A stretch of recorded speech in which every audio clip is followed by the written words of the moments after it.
Hello friends, నమస్కారం. Welcome to రాపిక్స్ తెలుగు. ఈరోజు మనం మాట్లాడుకునే టాపిక్ ఇన్కమ్ ట్యాక్స్ రిటర్న్ అందరూ ఫైల్ చేసుకోవాలా లేదా అనే విషయం గురించి.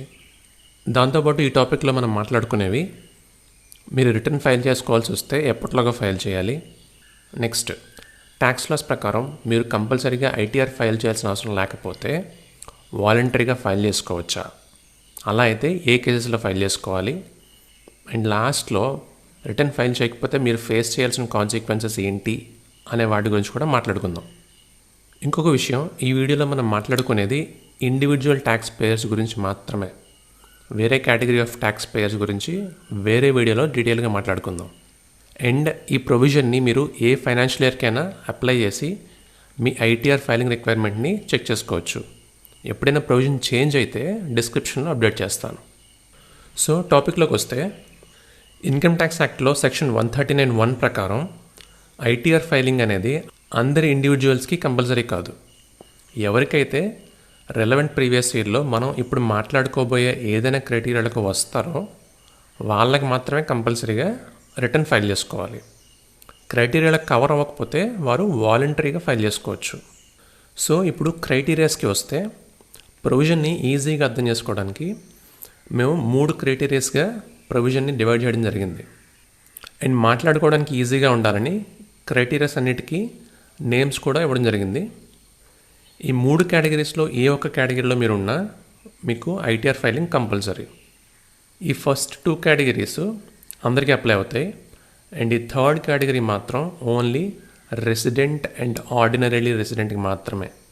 మీకు ఐటీఆర్ ఫైలింగ్ ఏదైనా ప్రీవియస్ ఇయర్కి కంపల్సరీయా లేదా అని తెలుసుకోవాలంటే ఫస్ట్ ఇన్కమ్ క్రైటీరియా నుంచి స్టార్ట్ చేయండి. ఈ క్రైటీరియాలో మీరు ఉంటే మీకు ఐటీఆర్ ఫైలింగ్ కంపల్సరీ. సో మిగిలిన క్రైటీరియాస్ చెక్ చేయాల్సిన అవసరం లేదు. ఒకవేళ ఫస్ట్ క్రైటీరియా మీకు అప్లై అవ్వకపోతే సెకండ్ క్రైటీరియాలో వస్తున్నారో లేదో చూసుకోండి. ఈ క్రైటీరియాలో ఉన్నా కానీ ఐటీఆర్ ఫైలింగ్ కంపల్సరీనే. ఒకవేళ ఈ క్రైటీరియాలో కూడా లేకపోతే మీరు ఆర్ఓఎన్ఆర్ అంటే రెసిడెంట్ అండ్ ఆర్డినరీ రెసిడెంట్ అయితేనే థర్డ్ కేటగిరీ చెక్ చేసుకోండి. అలా కాకపోతే అవసరం లేదు.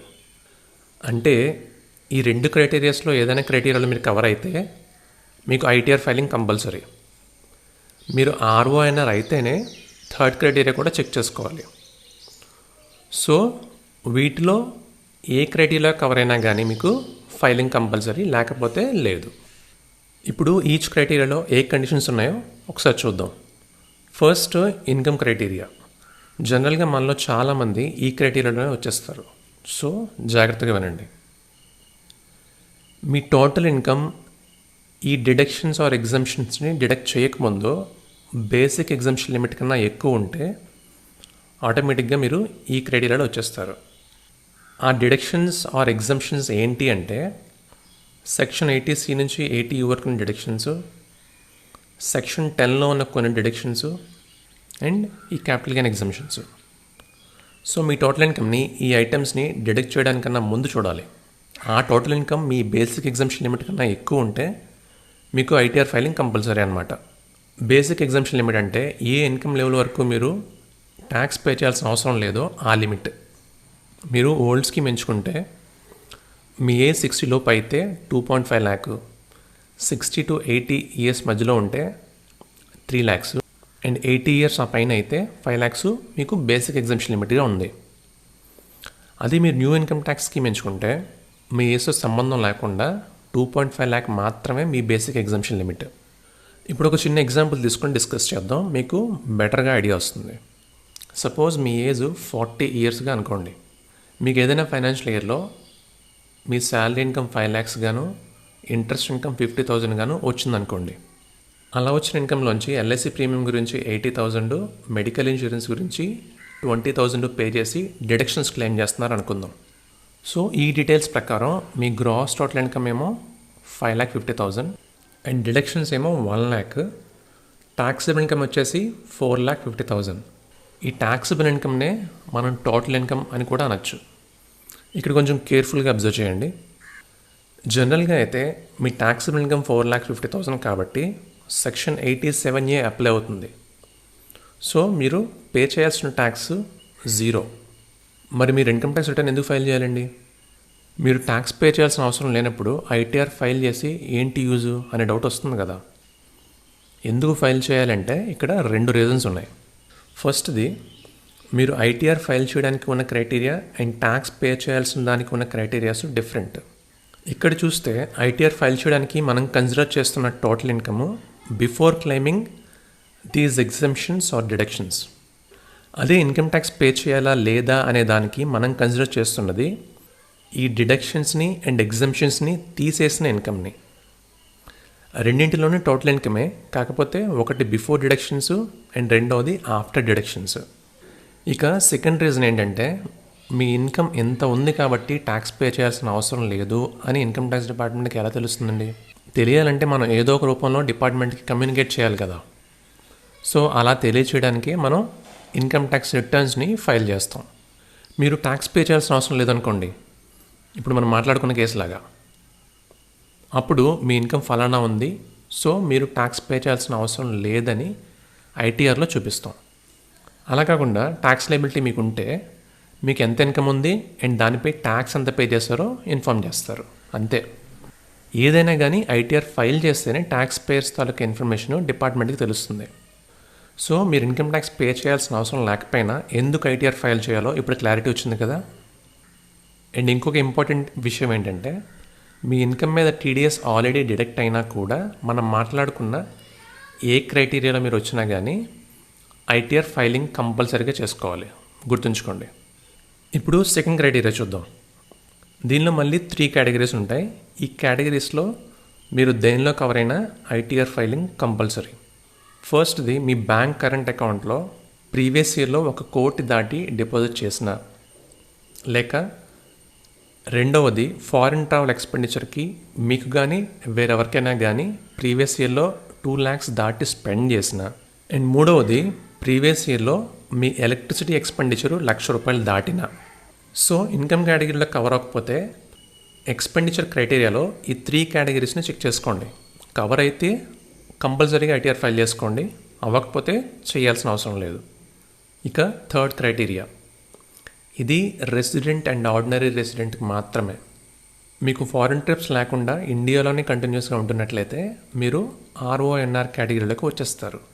ఒకవేళ అకేషనల్ ఫారిన్ ట్రిప్స్ మీకు ఉంటున్నట్లయితే మీ రెసిడెన్షియల్ స్టేటస్ని ప్రీవియస్ ఇయర్కి చెక్ చేసుకొని ఆర్ఓఎన్ఆర్ స్టేటస్ అంటే resident and ordinary resident status మీకు అప్లై అవుతుందో లేదో చెక్ చేసుకోండి. సింపుల్గా చెప్పుకుంటే, మీరు కంటిన్యూస్గా ఇండియాలోనే ఉంటూ ప్రీవియస్ ఇయర్లో మీరు అవుట్ సైడ్ ఇండియా ఉన్న అసెట్స్కి బెనిఫిషియల్ ఓనర్ కానీ లేక బెనిఫిషియరీ కానీ అయితే, లేక అవుట్ సైడ్ ఇండియా ఉన్న ఏదైనా అకౌంట్కి మీరు సైనింగ్ అథారిటీ అయితే, అప్పుడు మీరు ఈ క్రైటీరియాలో వస్తారు. అంటే మీరు ఇండియాలోనే కంటిన్యూస్గా ఉంటూ ఈ రెంటిలో ఏదో ఒక కండిషన్ సాటిస్ఫై చేయాలి, అప్పుడే మీకు ఐటీఆర్ ఫైలింగ్ కంపల్సరీ ఈ కేటగిరీలో. ఇప్పుడు ఈ 3 క్రైటీరియాస్ని సింపుల్గా సమ్మరైజ్ చేస్తే, మీరు ఈ మూడింటిలో ఏ క్రైటీరియాలోనైనా కవర్ అయితేనే మీరు కంపల్సరీగా ఐటీఆర్ ఫైల్ చేయాలి. సో ఒక క్రైటీరియా తర్వాత ఒకటి చెక్ చేసుకుంటూ వెళ్ళండి. ఏదైనా ఒక క్రైటీరియాలో మీరు కవర్ అయిపోతే నెక్స్ట్ క్రైటీరియాస్ చెక్ చేయాల్సిన అవసరం లేదు. ఒకవేళ దేనిలోని కవర్ అవ్వకపోతే మీరు కంపల్సరీగా ఐటీఆర్ ఫైల్ చేయాల్సిన అవసరం లేదు. ఓకే కదండి. ఇప్పుడు వాలంటరీ ఫైలింగ్ గురించి మాట్లాడుకుందాం. అంటే మనం ఎంతవరకు మాట్లాడుకున్నట్లుగా మీరు ఈ కంపల్సరీ కేటగిరీలో లేకపోయినా మీరు కొన్ని రీజన్స్ వల్ల ఐటీఆర్ ఫైల్ చేద్దాం అనుకుంటే ఫైల్ చేసుకోవచ్చు.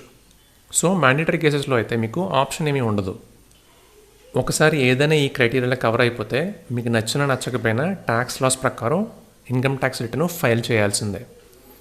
అదే వాలంటరీలో అయితే మీ ఇష్టం, ఫైల్ చేయాలనుకుంటే చేయొచ్చు, లేదంటే లేదు. జనరల్గా వాలంటరీ ఫైలింగ్ ఎప్పుడు చేస్తారంటే ఇన్కమ్ ట్యాక్స్ రిఫండ్ గురించి, లాస్ ఏమైనా క్యారీ ఫార్వర్డ్ చేయాలన్నా, లేక మీ ఐటీఆర్ని ఇన్కమ్ ప్రూఫ్గా క్లెయిమ్ చేద్దాం అనుకుంటే, లేక ఏదైనా ఫైనాన్షియల్ ఇన్స్టిట్యూషన్ నుంచి లోన్ ప్రాసెసింగ్కి, లేక వీసా ప్రాసెసింగ్ గురించి కానీ, ఇలా ఏ రీజన్ గురించైనా మీరు ఐటీఆర్ వాలంటరీగా ఫైల్ చేసుకోవచ్చు. ఇప్పుడు మీ ఐటీఆర్ని ఎప్పటిలోగా ఫైల్ చేయాలో చూద్దాం. మీరు కంపల్సరీగా ఫైల్ చేయాలనుకున్నా లేక వాలంటరీగా ఫైల్ చేయాలనుకున్నా యాక్ట్లో స్పెసిఫై చేసిన డ్యూ డేట్స్ లోపు మాత్రమే మీరు ఫైల్ చేసుకోవాలి. ఎంప్లాయీస్ అంటే ప్రైవేట్ కానీ పబ్లిక్ కానీ అండ్ పెన్షనర్స్కి అండ్ హౌస్ వైఫ్స్కి జనరల్గా ఉండే due date 31st July of assessment year. అదే ఇండివిజువల్స్ ఎవరైతే ఆడిట్లో కవర్ అవుతారో వాళ్ళకి అండ్ ఫర్మ్లో వర్కింగ్ పార్ట్నర్స్కి మాత్రం జనరల్గా ఉండే due date 31st October of assessment year. కానీ ఫైనాన్షియల్ ఇయర్ 2021కి ఎక్స్టెండ్ చేసిన లిమిట్స్ ప్రకారం 31st జూలై కాస్త 30th September 2021కి and 31st October కాస్త 30th నవంబర్ 2021కి ఎక్స్టెండ్ అయింది. ఇక్కడ నా పాయింట్ ఏంటంటే మీరు ఏ ఇయర్లోనైనా డ్యూ డేట్స్ మిస్ చేసుకోకండి. ఇక ఇప్పుడు కాన్సిక్వెన్సెస్ గురించి మాట్లాడుకుందాం. అంటే మీకు ఐటీఆర్ ఫైలింగ్ మ్యాండేటరీ అయ్యి మీరు డ్యూ డేట్ లోపు ఫైల్ చేయకపోయినా లేక అసలు ఐటీఆర్ఏ ఫైల్ చేయకపోయినా కాన్సిక్వెన్సెస్ ఏంటో ఇప్పుడు చూద్దాం. First point, house property loss కాకుండా మిగిలిన లాసెస్ని మీరు క్యారీ ఫార్వర్డ్ చేసుకోలేరు. సెక్షన్ 234F ప్రకారం లేట్ ఫైలింగ్ ఫీ కూడా పడుతుంది అండ్ సెక్షన్ 234A ఇంట్రెస్ట్ కూడా.